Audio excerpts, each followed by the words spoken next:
नमस्कार, मेरा नाम संजय कुमार है। मैं कवि, कहानीकार, उपन्यासकार और चित्रकार हूँ।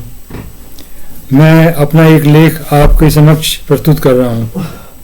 मेरे लेख का शीर्षक है भारतीय समाज के आदर्श। ये लेख मैंने काफ़ी वर्ष पहले लिखा था। अब मैं इसे आपके समक्ष प्रस्तुत कर रहा हूँ। मनुष्य के जीवन में मर्यादा का बहुत महत्व है। मनुष्य के जीवन में मर्यादा का बहुत महत्व है। अमर्यादित जीवन कभी भी महानता को प्राप्त नहीं कर सकता। हमारे देश में बहुत से महान व्यक्ति हुए हैं, जैसे गौतम बुद्ध, महावीर, स्वामी दयानंद सरस्वती आदि। साहित्य, संगीत, कला और विज्ञान में महत्वपूर्ण उपलब्धि वही व्यक्ति हासिल कर सकता है जो मर्यादा युक्त जीवन जीता हो। जिसे महान बनना होता है तो बगैर किसी के बताए, बगैर किसी के समझाए मर्यादा युक्त जीवन को अपना लेता है। थॉमस एडिसन को किसी ने नहीं कहा था कि वह आविष्कारक बने, लेकिन वह आविष्कारक बना क्योंकि उसकी रुचि विज्ञान में बहुत ज़्यादा थी। उसने जीवन भर मर्यादा युक्त जीवन जिया, तभी वह मानव सभ्यता का सबसे बड़ा वो आविष्कारक बन सका। इसी तरह से बहुत से लोगों ने मर्यादा युक्त जीवन बिताया था। ऋग्वेद काल में भारत में सभ्यता का आरंभ हुआ था। तब से आज तक करीब 5000 वर्ष बीत गए। इन 5000 वर्षों में भारतीय समाज में बहुत से परिवर्तन हुए हैं। वैदिक ऋषियों ने जिस संस्कृति की नींव रखी थी वह आज भी पूर्ण रूप से कायम है। वैदिक ऋषियों ने ईश्वर तक को पूर्ण वैज्ञानिक दृष्टि से समझा था। गीता में लिखा है, ईश्वर सत्य और असत्य दोनों से परे है। इसका अर्थ यह है कि दुनिया में हर चीज सापेक्ष है, निरपेक्ष नहीं। इसलिए ईश्वर भी एक सापेक्ष मनोभावना है। इसलिए ईश्वर उसी को मिलता है जो इसके लिए गंभीर प्रयास करता है। जिसके दिल में ईश्वर को पाने के लिए गहरी जिज्ञासा होती है, जिसके दिल में ईश्वर को पाने की गहरी जिज्ञासा नहीं होती है, उसे ईश्वर नहीं मिलता है। महानतम वैज्ञानिक अल्बर्ट आइंस्टाइन ने जिस विचार को 20वीं शताब्दी में गणित के माध्यम से समझा था, उस विचार को वैदिक ऋषियों ने 5000 वर्ष पहले ही काफी हद तक दार्शनिक दृष्टि से समझ लिया था। बहुत से लोगों को सापेक्ष और निरपेक्ष का विचार समझ में नहीं आता।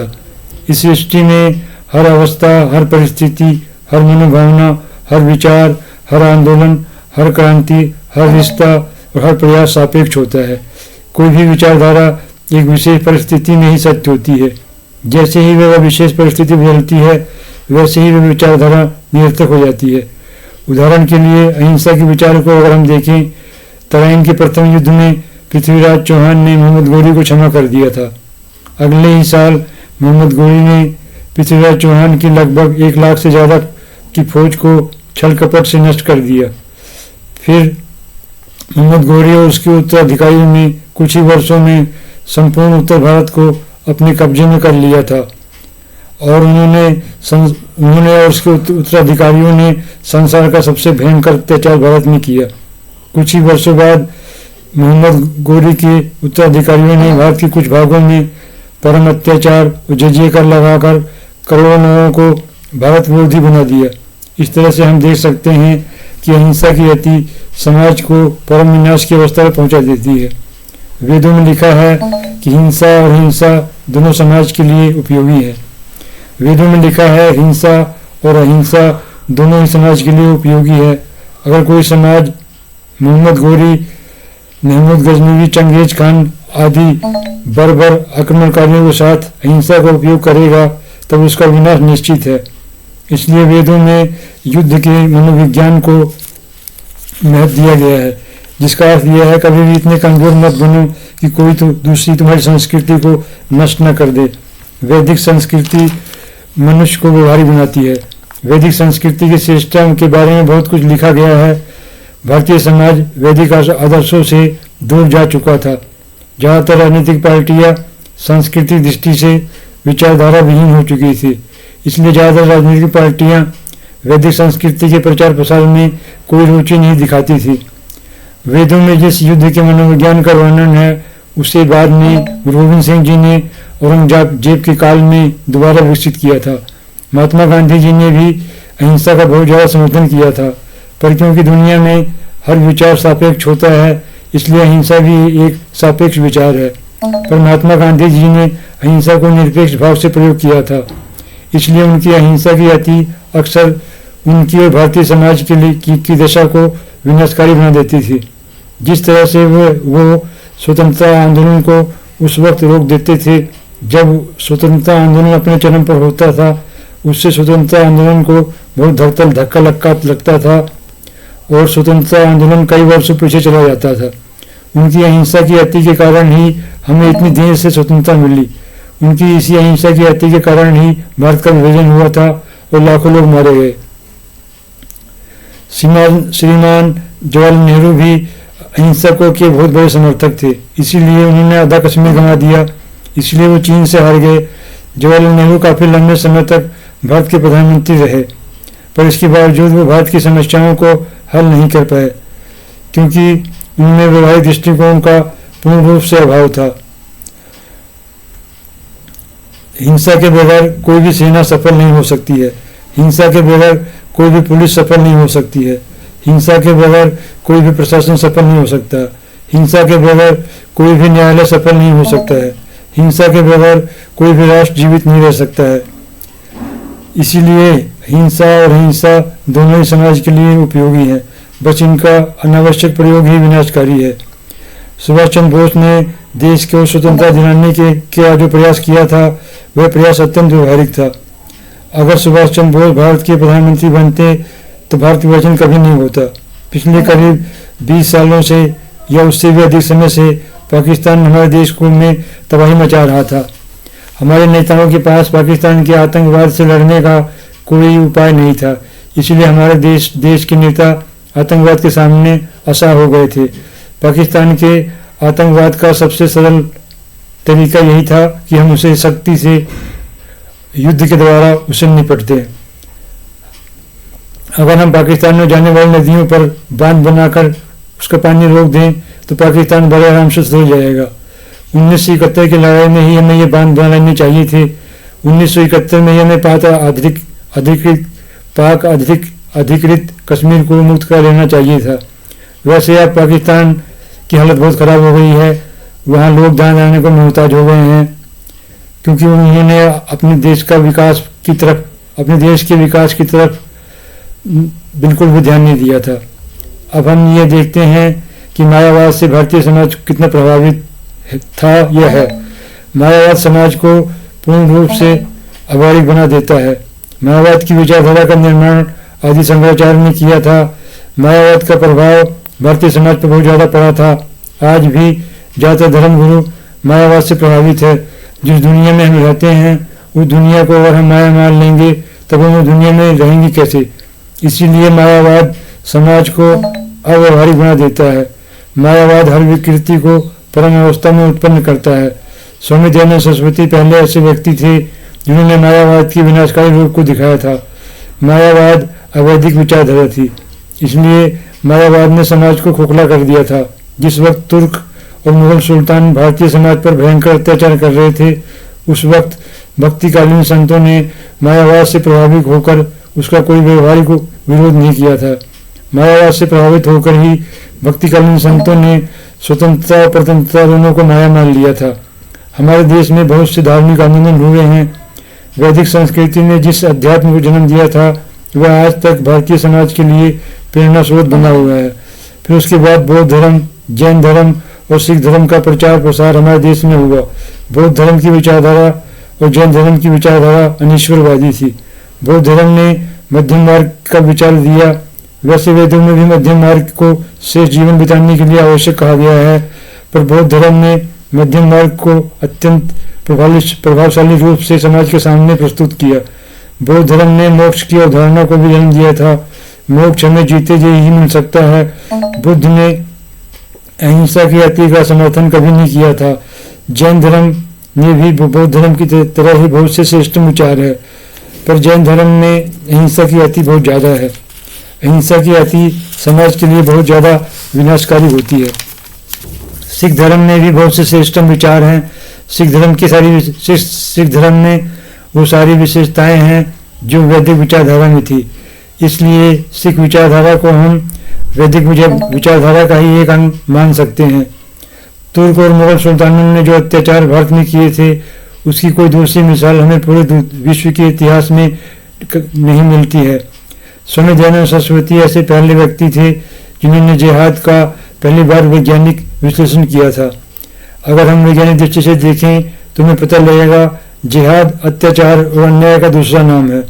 भारत में वैदिक धर्म, बौद्ध धर्म, जैन धर्म और सिख धर्म की जो विचारधारा है वह है इतनी उच्च कोटि की है कि वैसी विचारधारा संपूर्ण विश्व में कहीं भी नहीं है। इन चारों ही धर्मों में बहुत ही अद्भुत समानता है। इन चारों ही धर्मों में हम भारत की आत्मा को देख सकते हैं। इन चारों धर्मों के द्वारा हम मनुष्य को श्रेष्ठतम बना सकते हैं। पर हमारे समाज में बहुत सी अन्य विकृतियाँ भी हैं, जैसे गरीबी, शोषण, भ्रष्टाचार, अपराधीकरण, बेरोजगारी। इन समस्याओं का समाधान करने के लिए हमें मार्क्सवाद की तरफ जाना होगा। मार्क्सवाद में जो अच्छी बातें हैं उसे हम अपनाकर इन समस्याओं को काफ़ी हद तक हल कर सकते हैं। बिना मार्क्सवाद के समझे हम समाज की आर्थिक, सामाजिक और राजनीतिक समस्याओं को हल नहीं कर सकते हैं। पिछले 50 सालों से हमारे देश में बहुत कम विकास हुआ, इसीलिए हमारे देश में समस्याओं की भरमार हो गई। एक से बढ़कर एक अपराधी नेता मंत्री बनकर देश को लूट रहे थे। राजनीति में अपराधियों की भरमार हो गई थी। हमारे देश में शिक्षा का प्रचार प्रसार बहुत कम हुआ था, इसीलिए हमारे देश में बहुत ज़्यादा अज्ञानता और पिछड़ापन था। कांग्रेस पार्टी ने हमारे देश को बर्बाद ज़्यादा किया था। हमारे देश में ज़्यादातर पार्टियों तुष्टीकरण में अपनी सारी ऊर्जा लगा रही थी। जो भी नेता जितना ज़्यादा भ्रष्ट होगा वह उतना ही ज़्यादा तुष्टीकरण करता था। हमारे समाज में तुष्टीकरण इसलिए कामयाब हो जाता था क्योंकि हमारा समाज परम पिछड़ा हुआ था। अभी हमारे देश में बहुत से धर्मगुरु हैं। कुछ धर्मगुरु वास्तव में मनुष्य में श्रेष्ठ गुण उत्पन्न करते हैं।